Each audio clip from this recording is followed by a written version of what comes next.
Bienvenidos a Justicia TV Noticias, les saluda Liliana Choi y estos son los titulares. El presidente del Poder Judicial inaugura octava unidad de flagrancia contra la delincuencia en el Santa, destacando su efectividad para enviar en pocas horas a los criminales a prisión.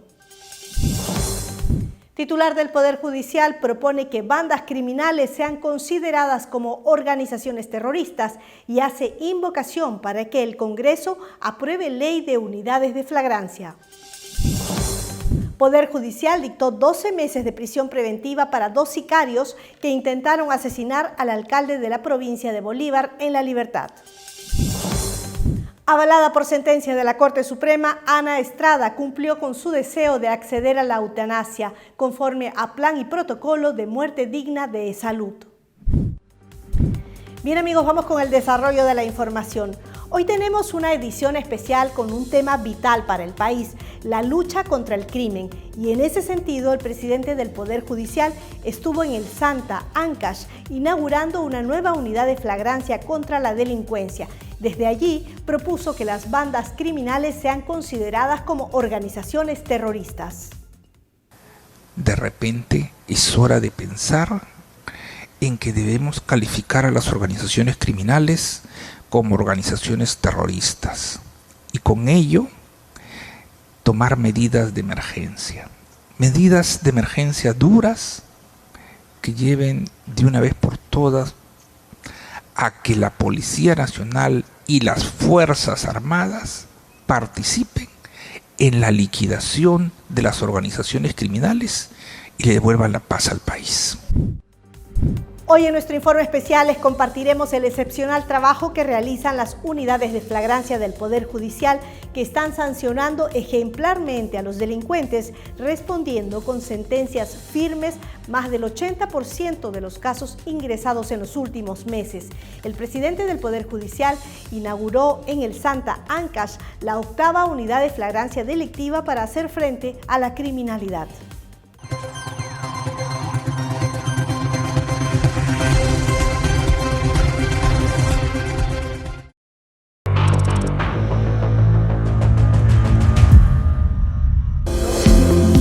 El presidente del Poder Judicial, Javier Arévalo, inauguró en el Santa Ancash la octava unidad de flagrancia delictiva para hacer frente a la criminalidad con un nuevo módulo especializado donde la policía, la fiscalía y el Poder Judicial trabajarán unidos para procesar las denuncias por delitos comunes cometidos en flagrancia y tener sentencias en tiempo récord. Quisiéramos hacer más, pero sé que los recursos no lo permiten. Pero queremos volver a invocar al Poder Ejecutivo que cuando acabemos de implementar estas, vea cómo podemos llegar a otras, ya quizás no en nuestra gestión, pero en la de mi sucesor, porque las unidades de flagrancia son una política de Estado. El Poder Judicial, sea quien sea el presidente, debe implementar unidades de flagrancia.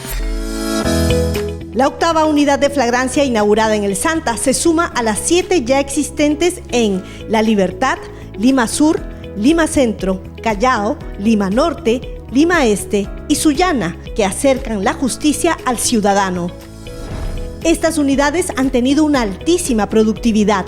Desde fines del 2022 hasta marzo del 2023, de 3.741 casos recibidos en el Poder Judicial, se resolvieron 3.047 con sentencia condenatoria, es decir, el 81.45%.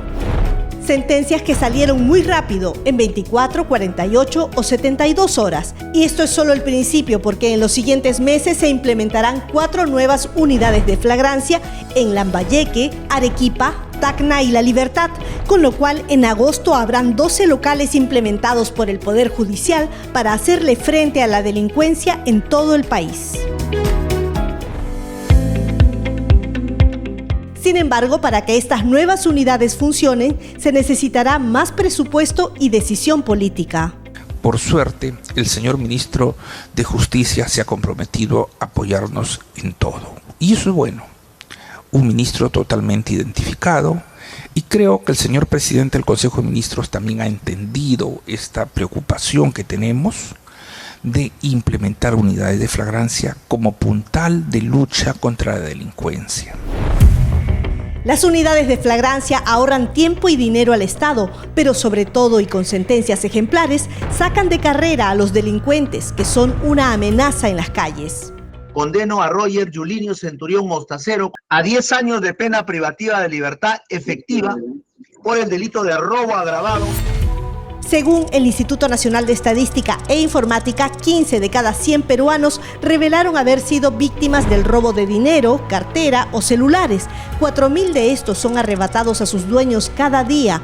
Panorama que obliga a instituciones como la policía a actuar con eficiencia persiguiendo el delito. Personal del Grupo Terna acaba de intervenir a 3 sujetos a bordo de estas motos. Importante para configurar la flagrancia es encontrar las pruebas o evidencias del robo.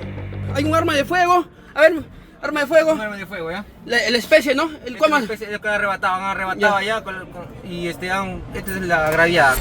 Trasladados los delincuentes a los módulos de flagrancia, la Fiscalía hace la denuncia y el caso pasa al Poder Judicial, donde en cuestión de horas sale la sentencia.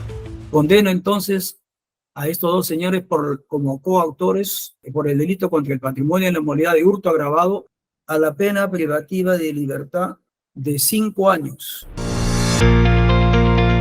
Las unidades de flagrancia delictiva impulsadas por el Poder Judicial son la alternativa más eficiente para enfrentar el crimen. Equipos multidisciplinarios operando en un mismo lugar que han dado resultado, pero que podrían hacer mucho más con un mayor presupuesto del Estado.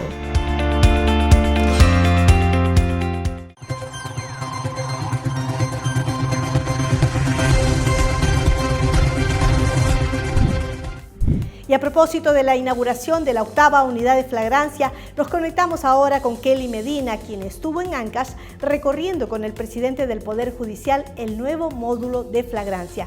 Kelly, por favor, danos más detalles de este lugar. La Corte Superior de Justicia del Santa cuenta ya con una nueva unidad de flagrancia. Este distrito judicial ya suma a 8 las unidades de flagrancia que están distribuidas en nuestro país para combatir la delincuencia común. El día de hoy el presidente del Poder Judicial junto con la presidenta de este distrito judicial hizo un recorrido por los ambientes donde participan los 4 operadores de justicia. Estamos hablando del Poder Judicial, el Ministerio Público, la Defensoría Pública y también la Policía Nacional. Justamente el trabajo en conjunto de estos 4 operadores de justicia en un mismo lugar hacen que los procesos sean céleres y que se sancione efectivamente cada delito. Justamente el doctor Javier Arévalo Vela dio noticias sobre los procesos que ya se han sancionado, que son más del 81% de casos recibidos. De las 7 que existen, hoy día ya son 8. Tenemos en La Libertad, en Lima, Lima Centro, Callao, Lima Norte, Lima Este, Sullana. Y acercan la justicia al ciudadano y durante mi gestión hemos apostado por estas unidades de flagrancia que hasta marzo han resuelto el 81.45% de los casos que recibieron. Es decir, de los 3.741 casos derivados desde la Fiscalía a estas unidades de flagrancia, se resolvieron 3.047 con sentencia condenatoria. Y lo más importante no es que solo que se hayan resuelto, sino que fueron resueltos en 24, 48 y 72 horas, tiempo récord. Por otro lado, la presidenta de la Corte Superior de Justicia de Santa María Pazá dijo que esta es una respuesta eficaz ante la inseguridad ciudadana. Esta unidad es la respuesta directa y eficaz en la lucha contra la delincuencia e inseguridad ciudadana, en la que confluyen todos los integrantes del sistema de justicia trabajando con un solo puño para intervenir y sancionar en un plazo no mayor de 72 horas y célere, siempre respetando el debido proceso. Finalmente, el titular del Poder Judicial anunció que se van a inaugurar 4 unidades de flagrancia en diferentes distritos judiciales de nuestro país. Esto será en los próximos meses y también pues nuevamente hizo hincapié al Ejecutivo para poder solventar estas nuevas implementaciones, no solamente en el Poder Judicial, sino también en el Ministerio Público y también en la Policía Nacional. Estas son las noticias que tenemos desde la Corte Superior de Justicia del Santa. Con la cámara de Brian Ábalos, Kelly Medina, para Justicia TV Noticias. El titular del Poder Judicial dijo que las unidades de flagrancia deben ser una política de Estado. Por eso pidió que se apruebe una ley en el Congreso para garantizar su presupuesto y funcionamiento a lo largo del tiempo. La congresista Lady Camones se refirió al tema. Desde el Santa, el presidente del Poder Judicial anunció solicitó al Congreso de la República que se pueda aprobar esta ley de flagrancia. Vamos a escuchar sus palabras. También al legislativo, aquí en la persona de la señora congresista Lady Camones Soriano, quien se ha comprometido a fondo con nosotros en lograr la aprobación de la ley de las unidades de flagrancia. Señora congresista, le agradecemos ese apoyo y le pedimos que por su intermedio pues haga las gestiones para que esto no demore tanto en el Congreso, ¿no? En todo caso, yo sé que hay un trámite parlamentario, pero creemos que la ayuda de usted va a ser determinante. Con su apoyo vamos a lograr que la ley de unidad de flagrancia salga lo más rápido posible. Justamente para comentar sobre ello estamos con la congresista Lady Camones. Congresista, bienvenida. Esta ya es la 8ª unidad de flagrancia y justamente el presidente del Poder Judicial en su discurso anunció y solicitó nuevamente al legislativo que se pueda aprobar esta ley de flagrancia. Efectivamente, nosotros desde el Congreso de la República tenemos aún en evaluación y en estudio este proyecto de las creaciones, o sea, el marco normativo legal que tienen que tener estas unidades de flagrancia. Ya se ha dado una primera votación.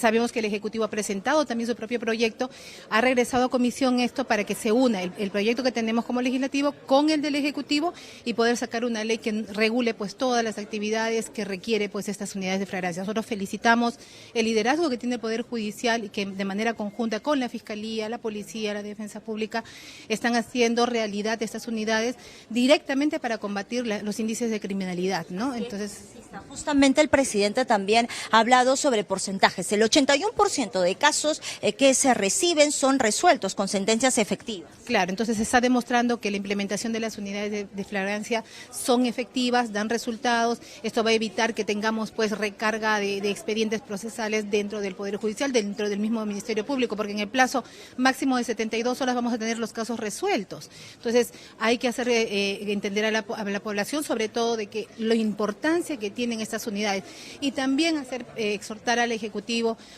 para que dote del presupuesto que requieren tanto el Ministerio Público como la Policía Nacional.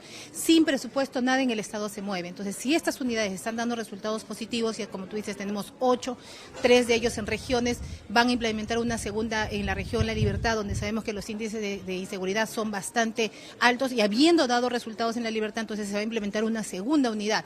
Entonces, si hay resultados favorables, le corresponde al Ejecutivo dotar del presupuesto para que unidades de flagrancia tengamos en todas las regiones. Así es, congresista. Finalmente, destacar los esfuerzos que se hacen desde el Poder Judicial y que suma a estos 4 operadores de justicia. Así es, el trabajo en equipo liderado por el Poder Judicial está dando resultados bastante favorables para la sociedad. Así es que felicitamos y nos sumamos desde el Legislativo a trabajar de manera conjunta y atender los resultados que la población espera. Muchas gracias. Son entonces las declaraciones de la congresista Lady Camones desde la Corte Superior de Justicia del Santa en esta nueva unidad de flagrancia.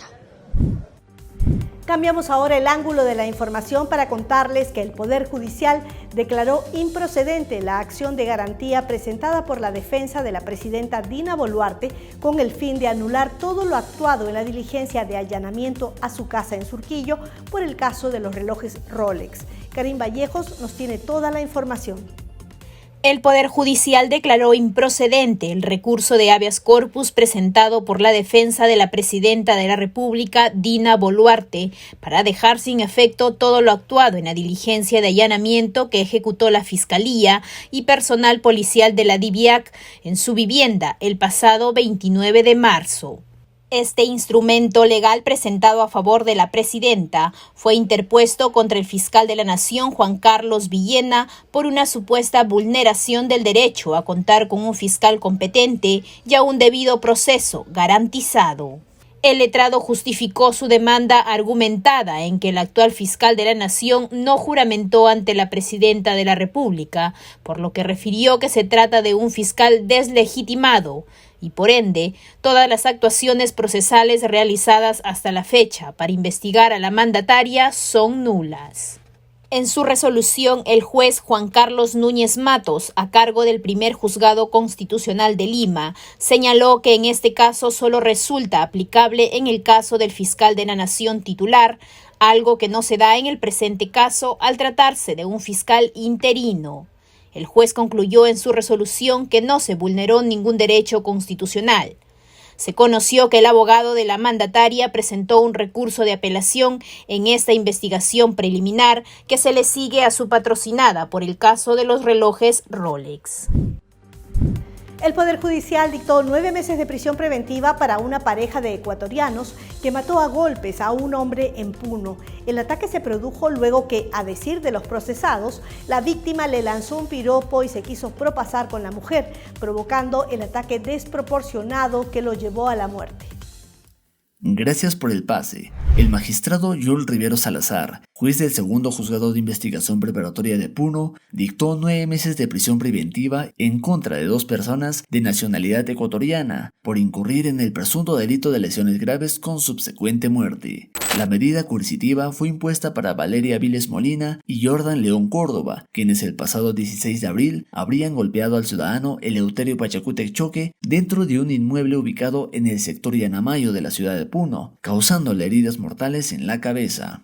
Según narró la mujer, aquel día el agraviado se quiso sobrepasar tras sostener comunicación con ella, siendo atacado por León Córdoba, quien habría empleado una piedra de considerable tamaño para golpearle la zona craneal. Asimismo, Valeria tomó un alicate para continuar con la agresión. Al percatarse del hecho, los vecinos dieron aviso a la policía, los cuales evacuaron a la víctima hacia el hospital Manuel Núñez Butrón de Puno. Sin embargo, Eleuterio falleció luego de 5 horas aproximadamente. Por estas consideraciones, el magistrado dispuso el internamiento de la pareja en los penales correspondientes. Desde la Corte Superior de Justicia de Puno, Omar Alejo Flores para Justicia TV. En cumplimiento a una sentencia de la Corte Suprema del 2022, Ana Estrada cumplió su deseo de tener una muerte digna al aplicársele la eutanasia este último domingo. Esto conforme al plan y protocolo de muerte digna de eSalud. Karim Vallejos tiene los detalles. Fueron largos años de lucha incesante para que su derecho sea reconocido. Tras una sentencia histórica del Poder Judicial, hoy la activista Ana Estrada ya descansa en paz tras ejercer su derecho a la eutanasia. La despedida no tiene ahora por qué ser dura, ni difícil, ni amarga. Hay despedidas también que son hermosas. Ana Estrada accedió a la eutanasia y murió con dignidad el domingo 21 de abril de 2024. Ana murió en sus propios términos, conforme a su idea de dignidad y en pleno control de su autonomía hasta el final, se lee en el comunicado de prensa compartido en redes sociales por su abogada, en donde además se agrega que el procedimiento médico se realizó conforme al plan y protocolo de muerte digna aplicable, aprobada por eSalud en el marco de la histórica sentencia a su favor. Es que realmente fue una sentencia histórica del Poder Judicial emitida el 23 de febrero de 2021 y ratificada por la Corte Suprema en julio de 2022. A raíz de esta decisión judicial, se permitió la realización del procedimiento médico conforme al plan y protocolo de muerte digna, admitido previamente por eSalud. Este caso incluso traspasó fronteras como un ejemplo de lucha por conseguir la eutanasia y marcó un hito en la justicia peruana. Respeto por las libertades individuales de los ciudadanos, ¿no? Y de que se trata de un derecho. Y los derechos están, para ser usados por quien lo necesite. Ana Estrada fue una reconocida activista a favor de la muerte asistida en Perú, psicóloga de profesión que tuvo que enfrentar una enfermedad progresiva e incurable llamada poliomielitis desde los 12 años. Conforme pasaron los años, tuvo que experimentar condiciones de salud desafiantes, por lo que terminó postrada en cama y dependiendo de otras personas. Ana partió agradecida con todas las personas que hicieron eco de su voz, que la acompañaron en su lucha y que de manera incondicional apoyaron su decisión con amor y empatía, se lee finalmente en el comunicado. Descansa en paz, Ana Estrada.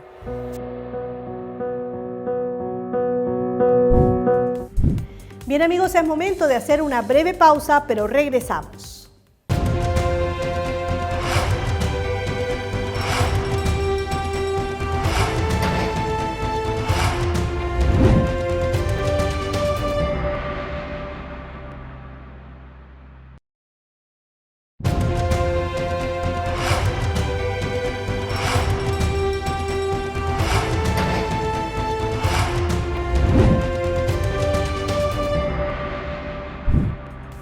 Ya estamos de regreso en Justicia TV Noticias y nos conectamos inmediatamente con Rolando Albuquerque de la Corte Superior de Lima Sur, quien nos cuenta que un exgerente de la Municipalidad de Pucusana pasará los próximos 6 años tras las rejas al haber sido condenado por corrupción. Les saluda Rolando Albuquerque Carreño desde la Corte Superior de Justicia de Lima Sur para informar que se condenó a prisión a un ex subgerente municipal por un caso de corrupción. El primer juzgado penal unipersonal de Lima Sur, a cargo de la jueza Miriam Leguía Soto, condenó con 6 años de cárcel al exfuncionario de la Municipalidad de Pucusana, Héctor Bustamante Dávila, por el delito de cohecho pasivo propio. El ex subgerente de tesorería fue encontrado culpable de solicitar dinero a una proveedora a cambio de agilizar su pago de 24.400 soles. Por los servicios ofrecidos al municipio de Pucusana en el año 2021. Durante el juicio se demostró que el sentenciado habría solicitado la suma de 5.000 soles o el 15% del dinero que deberían pagarle la empresaria, con el fin de ayudarla y agilizar su pago a través de cheque de gerencia. Asimismo, el juzgado fijó la suma de 8.000 soles por concepto de reparación civil que deberá pagar el sentenciado a favor de la parte agraviada, el pago de una multa de 365 días por el monto de 1.697 soles que deberá pagar al Tesoro Público. Y, finalmente, se dispuso su inhabilitación por el periodo de 5 años para ejercer el cargo público. Desde la Corte Superior de Justicia de Lima Sur para Justicia TV, Rolando Albuquerque Carreño. Danitza Villanueva de la Corte Superior de la Selva Central nos informa sobre la implementación del expediente judicial electrónico y la mesa de partes electrónica de esta Corte. Adelante, Danitza. Con el objetivo de facilitar el acceso a los servicios de administración de justicia y brindar mayor celeridad en los procesos judiciales, la doctora Elvia Barrios Alvarado, presidenta de la Comisión de Trabajo del Expediente Judicial Electrónico, participó en la ceremonia de implementación del expediente judicial electrónico y la mesa de partes electrónica en materia de alimentos para niñas, niños, adolescentes y violencia contra las mujeres e integrantes del grupo familiar.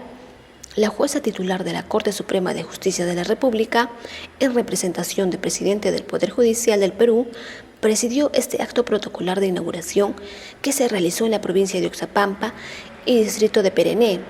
Destacó que el Poder Judicial viene actuando de manera pertinente y eficaz en la lucha contra la violencia de la mujer, ello a través del otorgamiento de medidas de protección a las víctimas. Asimismo, destacó la importancia de esta implementación, los cuales calificó como aliados en la lucha contra la violencia hacia la mujer. La magistrada Ana María López Arroyo, titular de la Corte de la Selva Central, en su intervención manifestó que su gestión se encuentra comprometido con llevar a cabo de manera eficiente y célere esta reforma digital, para lo cual se trabajará de forma conjunta con jueces y servidores judiciales de la especialidad y subespecialidad familia civil. Desde la Corte Superior de Justicia de la Selva Central, informó Danitza Villanueva para Justicia TV. Un sujeto acusado de tenencia ilegal de armas de fuego que escapó de la carceleta judicial de Cajamarca fue capturado y ya está cumpliendo 6 meses de prisión preventiva en un establecimiento penitenciario. Esta medida fue impuesta por el segundo juzgado de investigación preparatoria de Cajamarca a cargo del juez Richard Cabrera, en tanto duren las investigaciones. Yoshika Cabrera, quien se fugó de la carceleta el último viernes y fue capturado al día siguiente por la policía, podría ser sancionado con una pena de 8 a 12 años de prisión según el Código Penal. En Cajamarca, las autoridades judiciales dictaron 12 meses de prisión preventiva a 2 sujetos acusados de sicariato. Ellos habrían atentado contra el alcalde de la provincia de Bolívar, en La Libertad, a quien atacaron a balazos. El burgomaestre logró salvarse, pero no uno de sus acompañantes, que tuvo un trágico final. Veamos los detalles. 3 presuntos sicarios que intentaron asesinar al alcalde de la provincia de Bolívar en La Libertad, Pedro Rivas Echevarría, permanecerán 12 meses tras las rejas. Así lo dispuso la Corte Superior de Cajamarca. Claudio Gustavo Calderón Estacio. Dionisio Peña Acosta Torres. Según el Ministerio Público, los investigados llegaron a bordo de una moto lineal y dispararon contra el burgomaestre, quien se encontraba en el interior de un restaurante con otros funcionarios. Sin embargo, en un intento de defensa, Rivera Echevarría sacó su arma de fuego y también produjo varios disparos contra estos sujetos. En el atentado, el alcalde salió ileso, pero desafortunadamente uno de sus acompañantes perdió la vida. A pesar de que los presuntos sicarios huyeron al sur rumbo a la zona de Bambamarca, al día siguiente fueron capturados por los ronderos con el apoyo de la policía. Al parecer, estos sujetos habrían sido contratados para asesinar al alcalde. Habíamos venido a un trabajo que nos encargó Heiner. Dile, hermano, dile toda la verdad quién es. ¿Cuál era el trabajo? Ya sabe, hermano. Al señor Melesio. ¿Y por qué? Por encargo de él, no. ¿Y cuánto te ha ofrecido pagar? 10.000.